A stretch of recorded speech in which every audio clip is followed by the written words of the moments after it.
a torchbearer of your wisdom. To all, I am Vedupadhyay, studying in Standard 9C. Today I am going to say a thought of the day.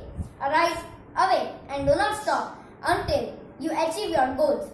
These inspiring words are of Swami Vivekananda. To attain our desired goals, even after facing mighty obstacles, is the ambition of every youth. This ambition is really wonderful. Without ambitions, our life is meaningless and useless. We must always look forward in our life, awake to rise and rise to long to achieve and achieve to fulfill.